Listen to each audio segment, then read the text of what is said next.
Halo teman-teman, ketemu lagi di channel Toporoso. Selamat datang di konten video analogi episode 2.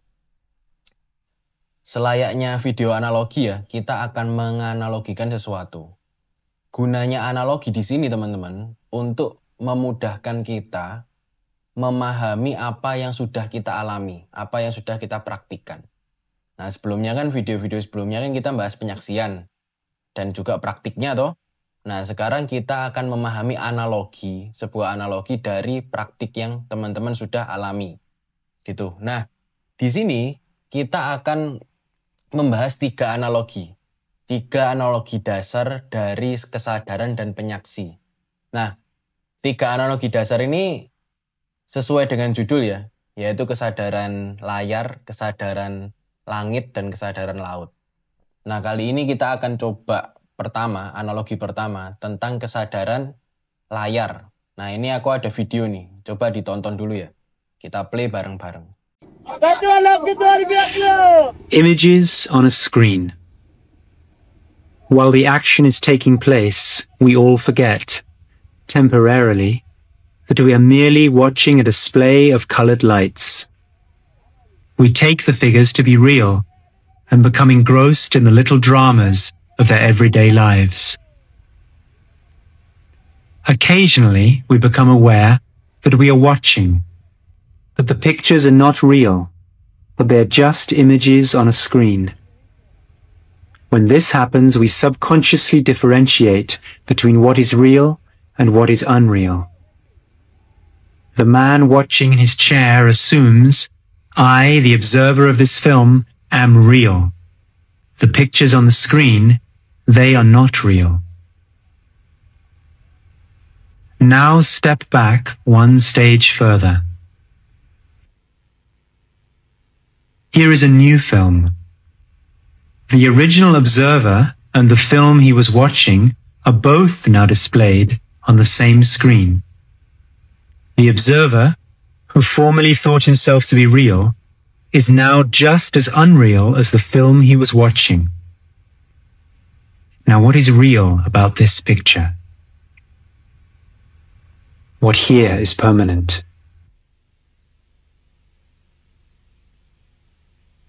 What remains unchanged while all these pictures come and go? It is the screen.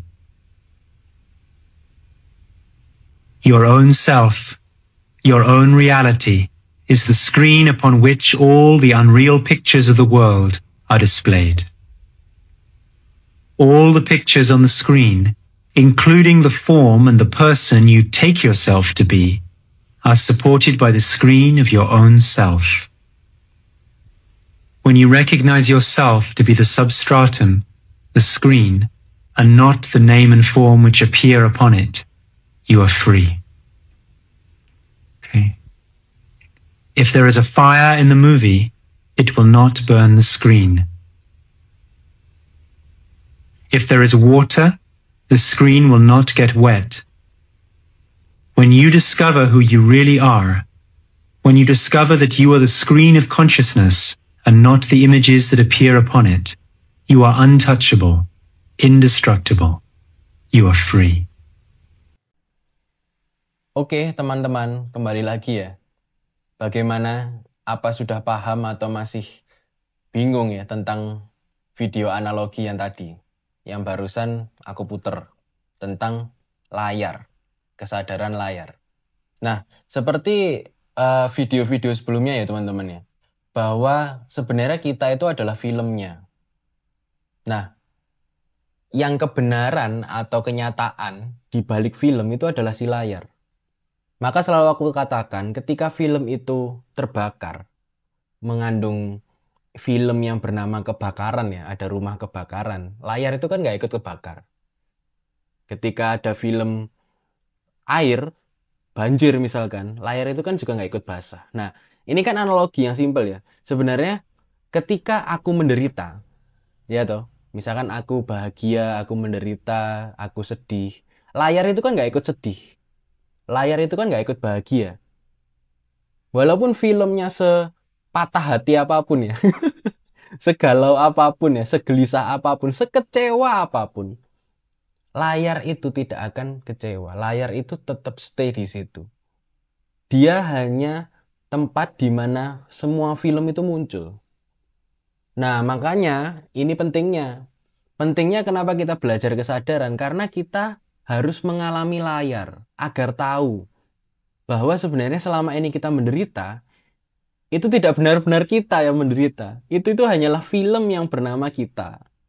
Ya nggak sih?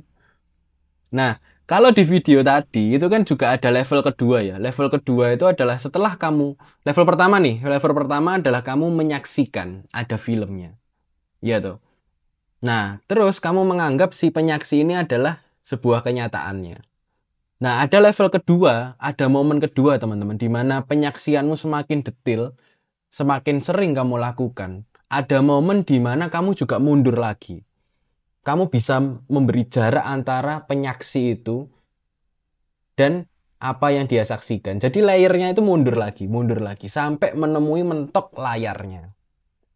Sampai mentok kamu tidak bisa mendefinisikan bahwa ini itu adalah layar, itu sudah mentok. Karena layar-layar ini masih bisa disaksikan toh. Masih bisa disaksikan pelan-pelan. Nah, level pertama itu seminimal mungkin kamu menyadari ada kamu yang menderita. Minimal itu. Itu masih minimal. Layer paling awal dari apa yang disebut kesadaran layar. Karena kamu masih menyaksikan sebuah film. Belum kamu masuk di dalam film itu, terus kamu menyaksikan dirimu yang menyaksikan. Ini kan. Sebenarnya ini bukan paradoks ya teman-teman. Dan nggak susah. Tapi ketika kamu sudah mengalaminya, kamu akan tahu bahwa sebenarnya kamu itu adalah background dari semua film yang ada ini, semua ini gitu. Itu ya. Itu untuk analogi pertama, video pertama. Nggak usah memahami level kedua dulu deh. Nggak usah memahami level kedua dulu. Level pertama dulu deh. Kamu menyaksikan ada film, itu aja dulu. Minimal itu aja. Nah, nanti ketika sudah sering mengalami, sudah sering menyaksikan, ada sebuah ekstase lompatan di dalam dirimu, tiba-tiba momen itu muncul ketika kamu melihat sendiri bahwa ada penyaksi yang sedang melihat. Oke? Ini masih layer kedua itu. Ada banyak layer ini Mas Ian. Tapi nggak akan aku bahas di video ini ya. Jadi ada layer yang bernama penyatuan, layer bernama ketunggalan, macam-macam. Ini nanti dulu ini. Ini nanti dulu. Kita memahami 1 dan 2 ini dulu aja. Layer 1 dan 2 ini. Layer pertama adalah kamu menyaksikan film. Ya toh, kamu menyaksikan film. Layer kedua adalah penyaksi ini bisa kamu saksikan. Nah, itu. Kalau sudah bisa mengalami penyaksian dengan pelan-pelan itu tadi. Dengan lancar gitu ya. Dengan utuh. Oke.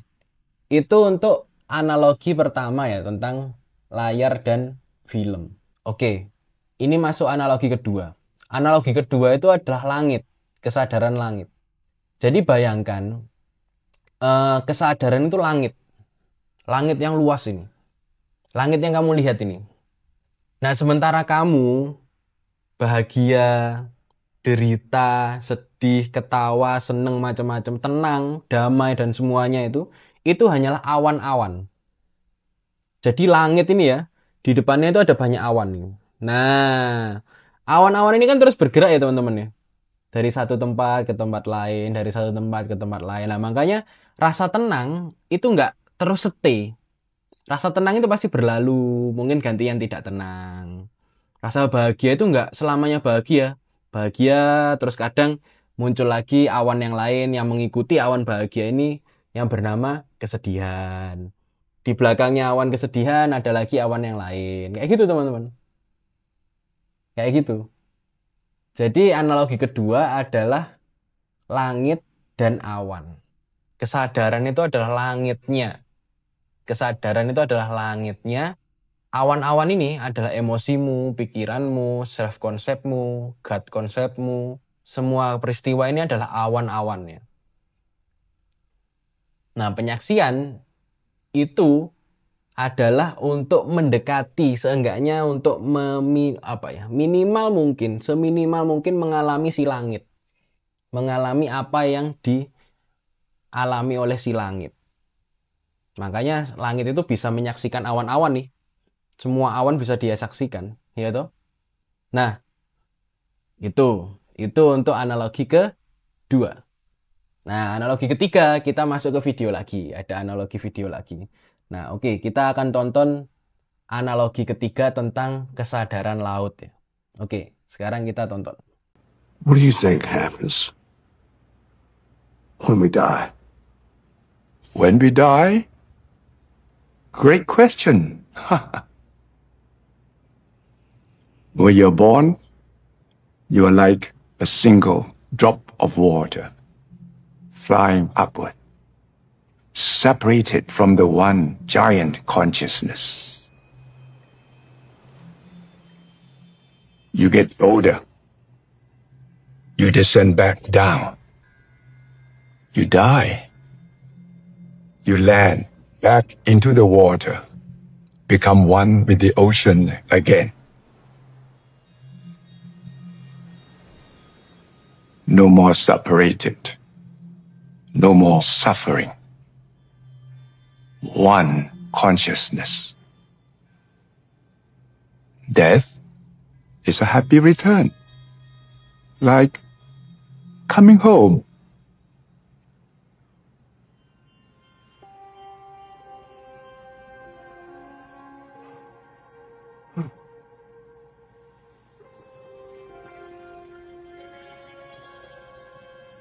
Take it.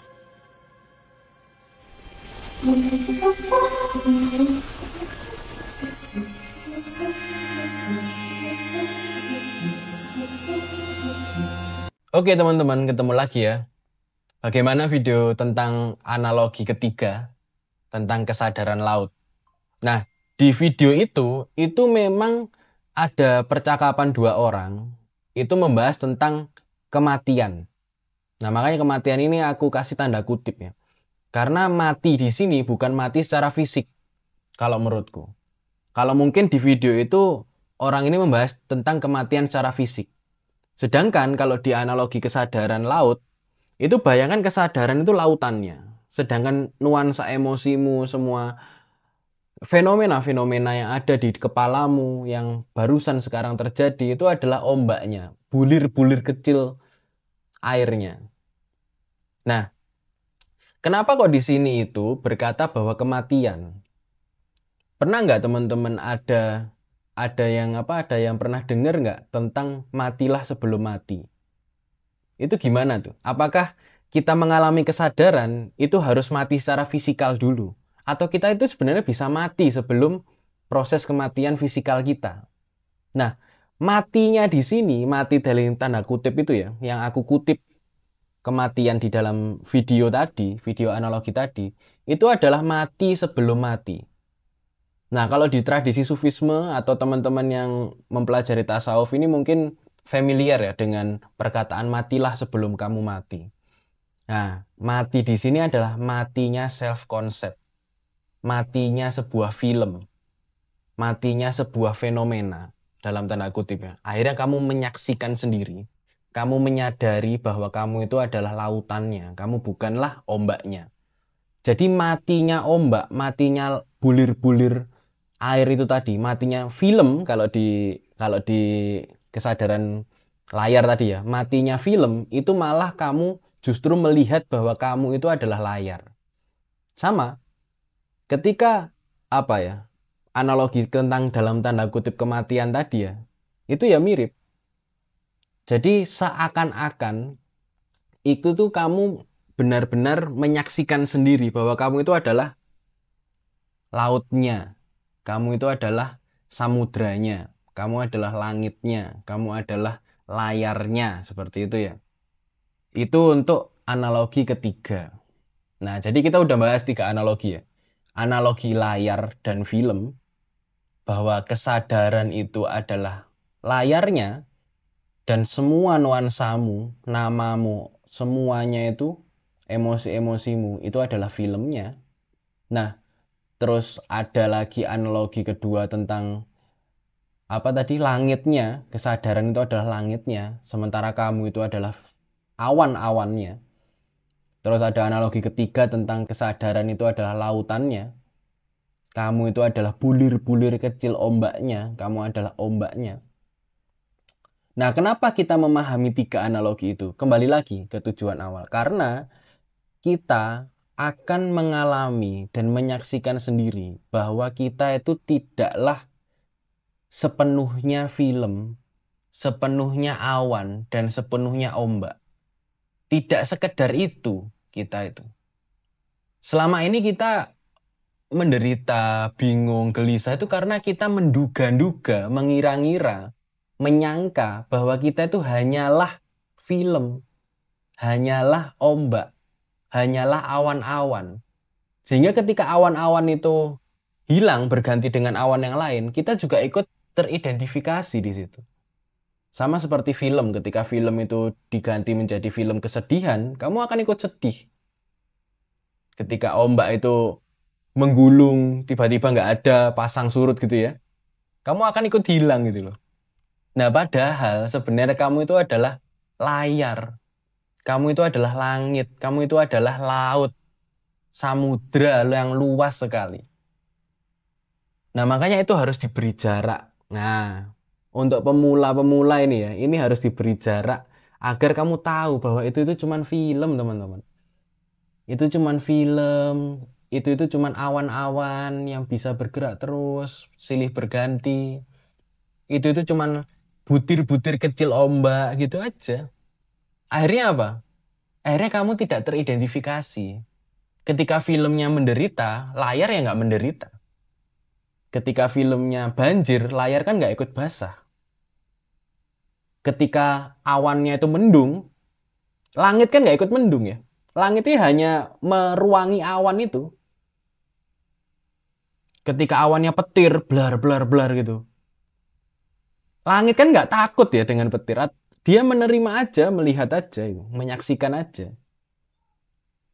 Sama dengan ombak dan lautan seperti itu.